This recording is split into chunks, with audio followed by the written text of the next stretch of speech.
Again, welcome everyone to another one of our podcasts with Mr. former world number one Ivan Lendl, former world number one Boris Becker, former world number one from the city, John McEnroe. And former world number one Mats Wilander. Exactly. This is one time when I don't mind being the worst player in this room. I'll take that, that's no problem.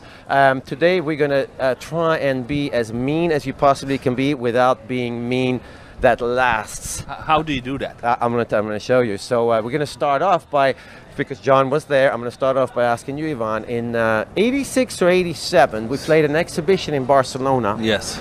I had arrived from New York City. I had just met my wife. I checked my rackets and my clothes and my everything in. I didn't have anything. First mistake. That was a rookie mistake. And we played, and I didn't have a racket, and we started playing, and you were kicking my butt so badly. 6-love, 1-love, 2-love, 4-love to you, game points for me. I served and came in, I thought you're going to chip one so I can win the game. Now, 5-love, 6-love, 6-love. Let me pretend to be Ivan. What's your question? My question is, what was your mindset? Why did you think, what were the benefits for you trying to beat me 6-love, 6-love? Were you on a roll? So it goes to the week before. When I was in Hamburg, my first clay court tournament, and I was playing terrible. I was playing so bad.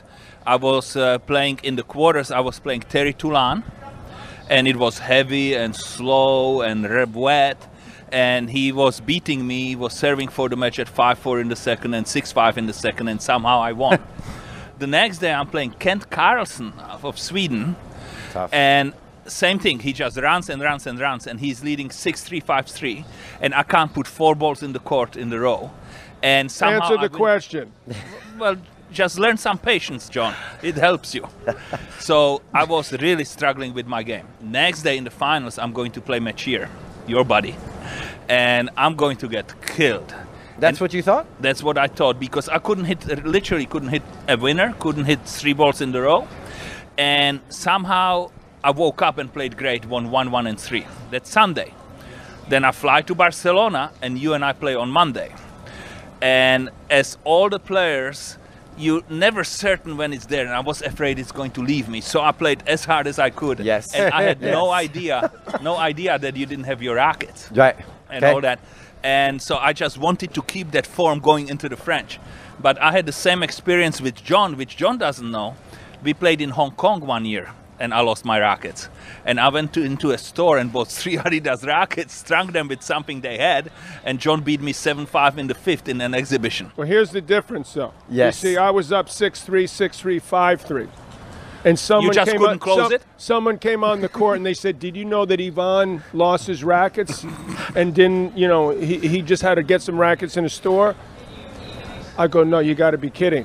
So I decided to throw the 3rd and 4th set bars in order to make the people, the Hong Kong fans, happy. I appreciate it, but obviously you had a better agent than I did, because my agent didn't come on the court and tell me Mats didn't have his rackets. So the next morning I get a phone call from you. Wait, let me just finish, okay? Yes. Just ask one other question about this. Let's say that you didn't know he didn't have his rackets, okay? Let's say he had his rackets, and it's 6-0, 4-0. In an exhibition, and it's game point for him. The question is, why didn't you give him a game there? Because he could come back. That's the problem. Who was the guy that said you can't be serious? That is a possibility. That's a possibility. But Mats anyway. wouldn't do that, though. If he knew that, No, I wouldn't do that. None of us would do. Now I know it. Okay. Now you know. You didn't know that back then. No, I would have sensed that you gave me a game. But anyway, to end the story, the following day you called me and you asked me if I want to practice. I said, I don't have any rackets. I don't want to practice because it's not my rackets. Right. And I lost to him 7-5 in the 3rd, I think. Oh, I So wonder. you See, recovered. 7-5 minutes. Now, of course, he was a Yes. much better clay court player than I was. But see, you got to be, keep John, this is that thing your going. best win on clay? It's one of my best wins. I did, believe it or not, beat you in the juniors. And do you remember the match of the French juniors we played? 6-2, 7-6. I think possibly center court. you could say I won the battle and you won the war, since you beat me in the French Open final and 2 other times. Yeah. Well, I don't know if you can win the battle and lose the war, but yeah, I was not happy losing. Well, I don't think any of us were. Tell me, you two. I have a story. Oh, what, on clay? Oh, no. I just want to know. We didn't play on clay. On clay, no. But when you guys went to play on clay, obviously it came very natural to us. I'm sure it came natural to you to play on clay because you kind of grew up on clay. Me too. Yeah, you grew up on clay. I grew up on clay. How stubborn were the two of you to try and play clay court tennis from the back? And now do you possibly regret not coming forwards more? Or did you play the way you want to play? Like we serve and volley on grass, and now I'm thinking I was You may not believe this, Mats, but when I was in the juniors, the only tournaments I won in juniors were clay court events. The 16 and 18 under clay courts, the Orange Bowl, the Banana Bowl, and the French Open Juniors were the only tournaments I ever went. All 5 of them were on clay. So I actually thought of myself as a clay court player. And then with the same style? I mean, you chip and in and serve. I think I was a little more of a pusher then. Okay. You know, I didn't attack as much. I was just, try to get the ball back. The war of attrition. You know, I played a guy once. This isn't related to this, but in the 12 and unders, I played a match in the national clay courts, and the guy came out and he moonballed every ball. And there's nothing you can do at that age. Yeah. You know, you don't serve big enough. You can't get to the net. So the first set, it was 6-3. You know how long it took? An hour. 3 hours. No. One set. 3 hours, and then he luckily. Did you win that set? I won 6-3. 3 hours. I hated every minute of it, but I figured he hated it more. Yeah. So and then he changed his tactics, and I beat him 6-2 in 20 minutes. Now you go to 77, which is the last year that I had this run on clay courts. After that, the U.S. Open, the hard courts, all these summer events changed to hard courts. And then I went to Stanford, and that's where they played on a much faster hard court. So all of a sudden, sort of my eyes lit up. Hey, wait a minute, I like to be aggressive and attack. That is the style I prefer playing. And now all of a sudden they've got a situation where the courts are becoming faster.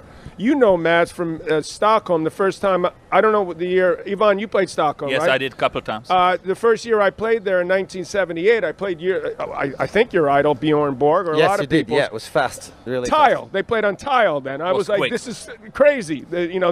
Can we please play all events on this? But so the courts were fast. So I adjusted my game and changed my game, which made it more difficult for me to be able to do it as easily on clay. Yes. Boris, your turn. I'm sorry. No, I'm taking your time. Yeah. No. I was born and raised on clay, in Germany, and because of the winter, we played on carpet indoors.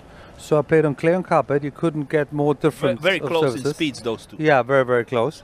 And so I started winning on clay actually in the juniors. Everything under 16. I was in the Orange Bowl final. Didn't win it, but I was very good on clay, and I felt like I played the way I wanted to play in order to win. It's just my first success came on the grass. I really don't know until now why it was on grass. Obviously, the power and the serve, but. So when I played on clay afterwards, I thought I was playing the best possible clay court tennis. It just wasn't a success because you were better on clay, and you were better on clay, and maybe a couple more guys were better on clay because of your natural style really suited against me on clay. You see, the difference is you had indoor courts, we didn't. Yeah. So I didn't get messed up, but that surface, the carpet was called Baltex. Was that invented in Sweden? That's invented in Sweden, yes. Well, thank you very much for that. Yeah, I love playing on Baltex. No kidding. And maybe that's my heritage of why I liked the grass, because it felt very natural. Me too. I thought I was a slow baseline, but I had a lot of power, but I never really came to the net. If you hit a big serve on Baltex, can it ever come back? Yeah, but I wasn't serving big in the juniors. That's my point. I was serving kick. What do you mean? serve. You were 17 when you won Wimbledon. At 15. You should have seen me when At I 15. served. I was actually supposed to play you the year before at Wimbledon when you hurt your ankle. Exactly, but I wasn't a big server then. I was in 84. In the third round, he played Bill Bill Scanlon. Scanlon in the third round, and he was carried off the court, and I played the winner of that match. Yeah. I said, who is this 16-year-old at the time? Yeah, but then I wasn't serving that big yet. Right. It was a pretty three-quarter big to me. Yeah, but it was. I changed my service motion. I changed my attitude, how I wanted to play on grass, and I think that made a difference. It wasn't necessarily that on clay I was stubborn and I just couldn't play better. Right. Are you saying you were not stubborn? Of course, but he wasn't stubborn of I have to show them understand. that I can play. Well, he said we're supposed to be nasty, so I'm Yeah, just yeah, asking a question. that's fine, I that's have a fine. question Of course for I'm Matt. stubborn. It's not nasty, but it was a question I've long wanted to ask because we're friends. In the old days, I'd hear you. I mean, obviously at 17 it made more sense, but even when you were winning and becoming one of the best players in the world and winning Grand Slams, multiple Grand Slams, I'd hear you at certain events, major events, and before the event, they would say, "What do you think about your chances?" And you would always say, "I have no chance of winning. No chance of winning this tournament." My question is, why did you say that knowing damn well you did have a chance to win these tournaments? I have heard that I have said that too. I know Jimmy Connors got upset when I said something. I don't really care about being number one in the world. I think that I actually, not sure, did I say that at the French Open? You said that at all the majors, Really? including even, I don't have it on, wait, hold on, let's go to the videotape. No, only it reason- seemed like that you went and said that, to me it was sort of, we all had pressure to try to figure Sure. out the ways to win it at all the events. And to me, it heaped on more pressure on the people that you were like, we have no chance. They know, oh, turn to Yvonne, or turn to me, or turn to Bars. And then you sort of, we felt like, speaking for the three of us, you slid in the back door on us. I would say that I was trying to deflect pressure for sure. I also thought that tennis was not a popularity contest, so I didn't feel any reason to have long answers in the press conference. Get out of there as quickly as possible. Don't give away anything. And why am I doing this anyway? But It's isn't the that complete the- opposite of what I want players to give to me today? But in my day, it was just, yeah, I think I was just trying to deflect pressure, and I really don't care. But isn't that, Kind the of thing. problem? I never had the confidence. Did you believe that you were? Yeah, I believe I could win. Because I think there's a Yeah. responsibility to the tour, and Sure. you know, if one of your top players is saying, "I don't think I can win," then people are like a bit bewildered. Yeah, But I would say isn't- that. Yeah, so I was horrendous. And as a. Yvonne, What's wrong with these guys here? No, but I didn't See, I didn't know realize that Boris you were was like supposed to this, be sort of good for the tour and talk positive. I was just playing tennis, and I hate losing, and I'm trying to improve. That's it. I didn't really see the big picture. I didn't see the necessity for the big picture. You know what I mean? Where mentioned- you guys were stars, and I was not really. do you see why we were Obviously pissed at the they're Yes, defensive. I Unless see he was on why. the It's a clay court at valid the French point. Open. He's getting nasty. He's getting defensive. My question, popularity contest today. Isn't that what the young guys are doing wrong? You were absolutely right of not giving it away. Back in the day, that was your strategy. Yeah. And that's the reason some of us have underestimated. I certainly didn't. But isn't it a problem of the 20-year-olds today of saying how good and great and beautiful they are, and then they go on the court and they can't deliver? Should they be a little bit more nasty nowadays and not please everybody? Obviously, working in the media, it would backfire on some of the interviews that we all have. But isn't it smarter to really keep your cards close to your chest? Yeah. Well, I mean, they're so sheltered today compared to when we. I mean, give me the worst thing that you guys have done. Because your agent might have not said. I mean, I remember we did a commercial in Japan for You really want to Santos. talk never about did it? it. Yes, anything something. That because, was, I mean, that I was never so thought- painful. Yes. So That was something. so painful. Tell me what was so painful. It was so painful. I'm not talking about it. You were okay, dancing. We were dancing. Is that what you call it?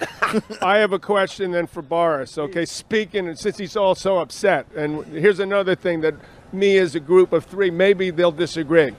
There seemed to be, and I brought it out and got ridiculed for it in a match that we played way back in 1989 in Paris, where you seem, Yeah, you right? seem to have a habit of coughing, but it always seemed to happen on break point when we were break point down. Never happened earlier. Only between first and second serves. So I decided that I was going to show how lame this was, that what you were doing and how much of it was predetermined in my book, that every time you would cough, I was going to cough. And so I started doing that, and you know, you go, and I go, and you did that about 10 times the first 7 games. It was 4-3. You looked up to me and you said to me, John, take it easy, man. I got a cold. And I said, you've had it for 4 years. Yeah. Do you And have here's my question. Was that premeditated? Are you going to sit there and look in that camera right now and tell me that you just had a cold? Of course it was premeditated. Of course I was How looking. weak is that, man? well? I was that's, that's why my record was so My bad. question, my I question hate to you people two that guys cough. I is: was- yeah. do you have any idea how entertaining it was for the rest of us? Yeah, but the point of the matter is, who won the last point of that match? And more importantly, I had to get into your head. So I was looking That's the for way you- ways to to mastermind the situation a little bit and just to see whatever would please me, but more importantly, would upset you a little bit. I mean, Coughing between first and second well, serve. obviously, it's not. Boris, don't I recall you and I playing Wimbledon semis one year, and on break point you coughed between my first and second serve quite a bit. I don't remember that. And they gave me first serve. Yeah. Was that Yeah. gave you the first serve? You see, then it backfired. So depending on the opponent, and that's what I lack today a little bit. That was one of the very few times I like the umpires. Yeah. So is that nowadays I find it a bit too much just about tennis. It's sanitized. It's sanitized. Okay, so I have a question for you. Did you ever think about or feel bad or intentionally throw more sawdust on the court than was necessary to dry your grip? Because you realize that ball kids had broomsticks in those days. I never because of you. That's great. And I never did it intentionally except playing John. Except playing John. I played John 1 year. Yes. And I think it was over right here. around the net. It was all around the service line. He's on the baseline. He's on the baseline getting ready to serve. Yeah. And all of a sudden he calls the ball kid over. And the ball kid has to sweep it, and then he's finally ready. So I take sawdust out of my pocket and just toss it up in the air. So it's intentional. Okay, I have a question That was an I accident. have a question for Ivan. Do you recall a match we played way back? It was an exhibition match in Barcelona. I was up 6-2, 5-0, and you were complaining the entire. By the way, the night before, I was sitting with Vince Van Patten and Andres Gomez, and we were kidding because obviously I didn't think this was going to happen. But we said, we all decided what score are we going to beat our opponent the next day. So I said, I'm going to beat Ivan 6-2, 6-2, right? And so I went out there. I got up 6-2, 5-love. And during the match, you kept saying, oh, I forgot the wrist or elbow, some you were coming up with. You said it's all messed up. I can't play anymore. I can't play. So I said, if you can't play, just walk up, forget it then, okay? But you continue to play. So I got up 5-0, and I said, you know something? I'm not going to absolutely throw 4 doubles in, but let him sort of just hit a couple good shots, get to 5-2, because he was serving, and try to break him at 5-2, which I did. But all of a sudden, Did I win that match? The bottom line is, that's why I'm bringing it. So you get a feel-good ending. You came back and won the match. Everyone was booing me. 2-6, 7-5, 6-0, and that's why. My question is, your arm, it didn't hurt at all, right? And there was nothing wrong with that. That was just all a bunch of baloney, right? I did have bad arm, but you're talking from both sides of your mouth. All of a sudden, you're saying I often do. I should have let Mats win some games, and then it backfired on you when you did that. And why should I do that to Mats? It entertained the crowd, and then it was entertaining. So I was furious. Okay, I got booed off. We went straight to Antwerp, which was where they had that if you won the 3 times in 5 years, that racket or whatever it was, diamond racket. 5 times. So we're playing. We're playing there again, so the same things happen. I remember that match. Now, it was about, in those days, the difference between first and second was, I believe, $70,000 or $75,000, which at that time in 1982 or 3, I forgot what year it was a pretty big deal, right? So I said, you don't bullshit me this time, okay? Because I won the first set, and he said, oh, my elbow, I can't play, and this whole bunch of baloney was coming. But this time, there was serious money. So I'm going, I'm putting my hand out. So Yvonne says to me, I'm going to play one more game. If I lose my serve, I'm quitting, right? I broke him the next game. He did not quit, and I ended up losing the match. You never quit, John. You never quit. So you were was that gamesmanship, like bars, coughing? I had bad arm at that time. I could not hold for about 6 months the racket properly after my serve. I was going numb in the little finger and half of the ring finger, which turned to be an ulnar nerve problem. Yeah. And I was very close to surgery actually in '82, and I decided not to do it. And I got extremely lucky. I ran in an aerobics class into a teacher, and he has helped me, gave me some exercises, and it went away. But I had really serious elbow problem. Will you stop looking at him like he's telling the truth? What was the score of the match, though, then? You won the first set. I won the last set. I won 2 and 2. No, it was 3 and 3. Okay. It was. I served for this. That's 35 years ago. I served for the second. I lost it in a tiebreaker. I lost it because I knew I was doomed again. But it got better. Is what during the match suddenly it got better, or I just started playing like a dumbass. I don't know, but I remember that's we talked about the zone the other day. It was one of the very few matches where I did get in the zone, and I thought I played really well the last 2 sets there. I Isn't also. that fantastic how passionate we all are still? Oh, that's great. After so many years, think about it. We have the shorts on now and the rackets, and we be fiery like that on the court. Isn't that something we'd like to see more nowadays? Are the rules too strict? I had a situation. Can I ask Matt a question before I answer whether the rules are of course, the rules are too strict. In 1987 or 8, we were playing golf in Monte Carlo, and I was told by a trainer, I started working with a trainer, he said my hamstrings were too weak. Okay, so he said a good way of overcoming that was to walk backwards on the golf course. Okay? I wish I saw that. My In question, Monte Carlo, which is like this. Monte Carlo. Yes, My question, Montachel, yeah. my question to Matt is, what were you thinking when I was doing that? About me as a human being and as a tennis player when I started walking backwards on the golf course. You know what I was thinking? Is that He's really nuts. the first time I saw you walk backwards was actually in Nîmes when you played an exhibition on clay. Not sure if I've you played there. You played there. Beautiful. And we had decided before we played 3 out of 5 sets, and the player that got to 2 sets first wins the next set, or if it's 2 sets to 1, you win in 4. We're not playing 5 sets. And you played a certain Henri Lecomte, and somehow he didn't get the memo, so he won the 4th can set, happen with and it was Henri. 2 sets That can all. happen with Henri. And I'm sitting in the hotel lobby, and in comes you, walking backwards, and I said, like, "What are you doing? Like, what are you doing?" The match must have affected John pretty badly. Pretty badly, and he said, "Well, Henri just didn't realize that we're not playing 5 sets, so I quit." I walked off and I'm walking backwards. So I'm like, okay. And then we played golf.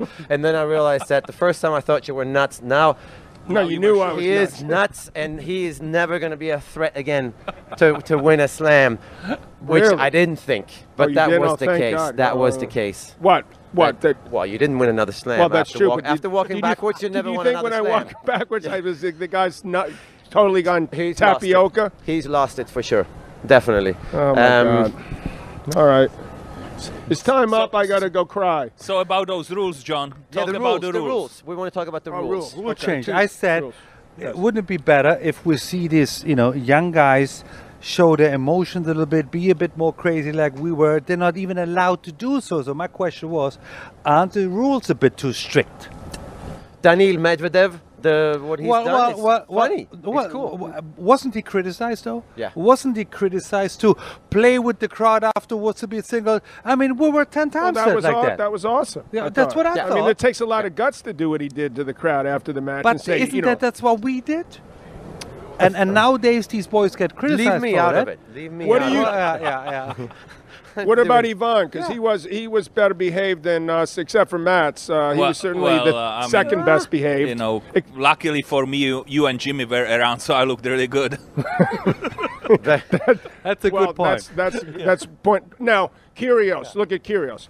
They're begging, they want him around because he brings something to the table. People want to see him. Now, the only part that any of us have a problem with, I assume, forget the rules. I would have no linesmen on the court at all. I would have the players call their own lines if you want to change the rule to make the sport interesting again with the challenge system. Like it.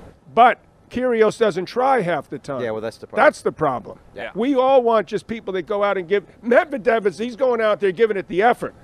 That's why we like it. In addition to that, you see some personality. Maybe it's like it feels like the Cold War is starting again. At the end, But isn't it wonderful that we have a 23-year-old finally that we consider a Well, potential Grand Slam champion? Here is a statistic which came out when Del Potro and Cilic turned 30 last year in September, October. Yeah. There was no player under 30 at that point who won 1 set in the Grand Slam finals. That's crazy. Until team. Think about Yeah. it. Until team at the French Open. That's unbelievable. Think about that. Yeah. Yeah. That's just crazy. No, that's wrong. I had to read it 3 times to just comprehend it because it's just so out of the left field that these guys are not doing it. No. How about no warm up? Are you guys into that? I'm 'Cause into no warm up. I think lat court serves should be gone too. and then it would be more interesting to see who served first. For example, Yeah. you'd be more of a factor.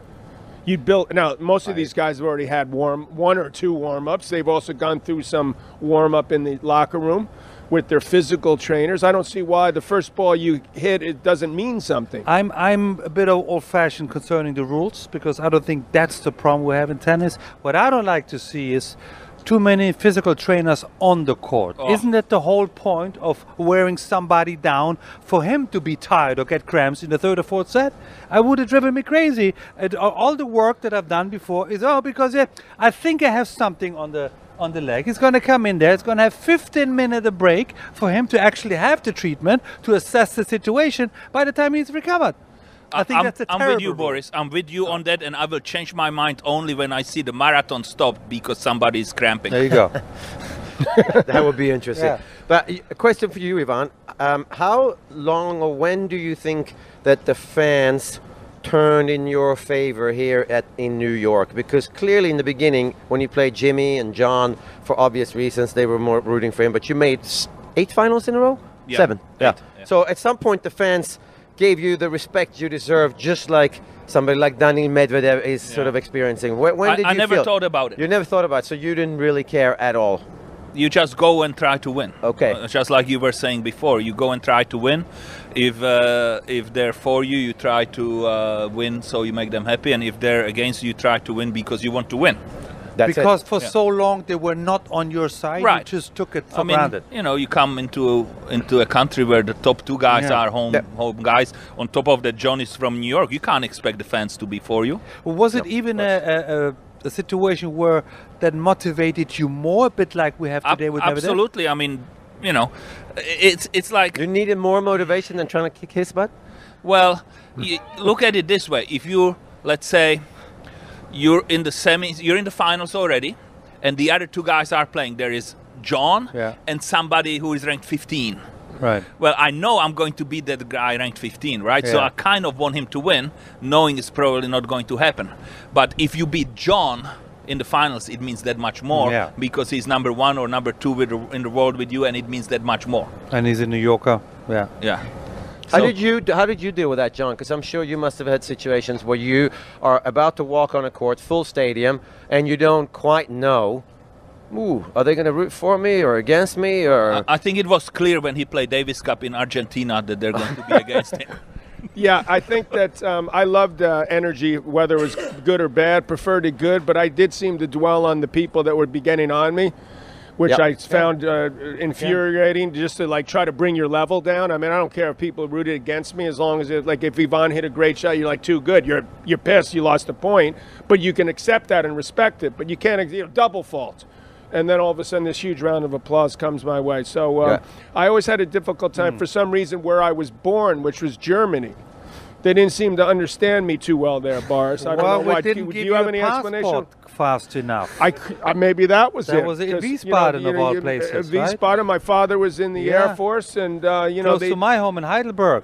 We should have been brothers. I mean, a bit older, but yeah. Yeah, so It's not too late. It may be been a too tough late. team It on may be Baltics. too late now. that's a tough team on Baltics. Well, Germany used to play Davis Cup on Baltics. Oh no, I played him a couple of times in Germany Yeah. on Baltics. And for you, in terms of the crowd, because you used the crowd in your advantage. I tried. Wherever I was there a tried. place where they actually disliked you? It was difficult here.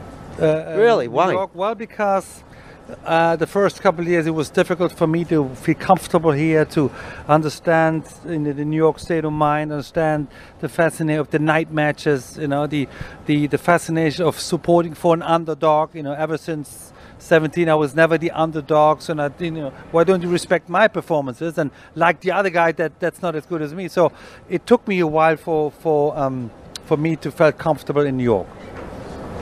When did you decide, Ivan, that you were going to go to Australia like a month early and, decide to make that an important part of your schedule? Because when we came up, Australia wasn't considered at the same level as the other majors. And I think you, as much as anyone else, changed the thought process of like, hey, you win this, it's the same as you win Wimbledon and the U.S. Open. Well, it's not quite the same, but in the total, it counts the same. Yeah, But, that's what I meant, yeah. I don't know. I had a lot of respect for all the Grand Slams, a lot of respect for Australian tennis, even though Tony Roach wasn't coaching me then yet. And I gained even more respect after he started coaching me. And we were talking about, I don't know, was it with you or with someone else? No, someone else. Best day of my tennis career was in 1990. I decided not to play the French. And from Key Biscayne, a week later, I went to Australia. And I spent 6 weeks in Australia practicing on grass. And my coach Tony Roach says to me one day, you know, you need to play some matches. I go, yeah, of course I do, but how we do it? I get a couple friends. They put up temporary stands. Saturday I come there. There is 2,000 local people watching. And who shows up? Ken Rosewall. Wow. So I play a pro set with Ken Rosewall. Then I play a pro set with John Newcomb. And then I play another pro set with Tony Roach. And having the respect for the Australian tennis and Harry Hopman, who you knew, and the tennis school and so on, that's one of the nicest memories I have from tennis. How do you do at Wimbledon that year? I lost in the semis to Stefan. That's the year I beat you at Queens, both of you. And you had a Why different did I racket. ask You had I had a little bigger racket. So there you go. So there you go. Actually, there is a funny part to that God. one that I Funny for one of us. Well, Both of them on you grass you the same week. same week, back to back. I mean, been it a was That's one for us it baseliners. was Yes. bad. I'm playing John. I beat him 6-2, 6-4, and somewhere in the second set On grass. at Queens. Somewhere in the second set, second serve to my backhand on the ad court, I hit it hard down the line, come in and put a volley away. And John just started laughing. Well, I'm not laughing now. Well, you should be. It was Yeah, funny. I guess it was a while ago, so maybe I can laugh about it. That's gotta feel good, eh? Yeah. Beating them on grass. That was the best I played. I got that idea actually from the year before, where I lost to Michael Schenk early at the French. Yes. And we had only 2 weeks between French and Wimbledon. And I lost to Boris in the semis that year. Yeah. But because of that extra week, that was the best, those 2 years were the best grass court tennis I played because of that extra week. So Rochi and I thought about it and we said, let's go and skip the entire clay court season and start practicing on grass. And I came to Australia for 6 weeks and we worked really hard and it paid off at Queens. Unfortunately, Stefan played an unbelievable match against me in the semis of Wimbledon, but That kicker on your backhand, is that he did everything well that day. He beat you in the finals Yeah, that yeah. year. He was rough. in 5 sets? I remember now. 5 sets, I think. 3 sets, 5 sets, it's still Yeah, 5 sets. still Doesn't over. really It matter. doesn't really matter. Doesn't Just really came matter. back to me. 3 Yeah. sets, Boris, 3 sets is actually a lot better because it's over faster. No, but It's not that 5 painful. sets in 1990, yes. I would have break up in the 5th set even. I wouldn't know. So far, this conversation was What good. happened then? No, I'm kidding. Yeah. We're gonna let you guys have things to do, but we're gonna have one more question. Boris, there's a very, very famous situation here. This is the story that I've heard, that 2 genius agents of 2 great players in the late 70s, early 80s thought it'd be a really good idea if Mr. Left-handed from Douglaston, New York, travel in the same car as this Czechoslovakian player from Ostrava, and so they got to know one another. Do you guys remember that trip? I remember I do. it. Okay. Did Yeah. you find something out? Did you get to know one another? I mean, No, did you that become was, friends no. after that? that? Was or- that was a little Has it- different. We were stuck somewhere going somewhere. We were in like Luxembourg or yeah, something. Luxembourg Yeah. going to Antwerp, Yeah. and I had a car, and John had no way of getting there. Okay. And my Did you coach, offer? my coach at that time was Wojtek Fibak, and he said, "Hey, can you take John with you?" And I said, "Sure, if he doesn't mind me driving my own way." 110 miles an hour, it's fine. And so my father was in the car, and John was in the back, and my goal was actually to drive so fast that John doesn't talk. It worked. It worked, really. No, Americans drive slowly. Wojtek and I had a mutual. We both loved art, so we did have that in common. So, but Ivan wasn't a big art guy. Then. But he was a big politics guy. So we had a very nice discussion about politics way back at that point. Now, we should consider, Ivan. I don't know if you got it in here. We should maybe. I know this is crazy of me even to say this. We should think about taking not quite as long as that. That was like 3.5 hours. But maybe now we can catch up on our political views and go play a little golf. And maybe we can ask Mats to come along as well. What do you think? Well, are you a good caddy? I get Mats and you get Boris. However, Boris, the way he walks, you may get slow play penalty. Huh? We'll let him on the At caddy. the moment, I'd rather take the cart then. But when you play golf, you're supposed to focus on golf, nothing else. Well, we'll just talk about politics on the way, and then we'll get there and we'll focus on golf, okay? Think about I'm it. up for the golf. I want to improve my record against you. Well, your record's 1-0. It's 0-0 in golf, isn't it? Didn't we go on in the Greenbrier once? We played like 9 holes, and there was that event in Greenbrier. I remember playing. I think I was 4 up after 6, and then you said you were a 1 handicap. I was like, who the hell is this guy's a 1 handicap? Give me a break. I don't remember playing with you, but that's all right. Of course you don't, because I kicked You your don't ass. remember losses. That's all right. Guys, thank you so much. Thank you very much. Hope Thanks you guys for having enjoyed us. it.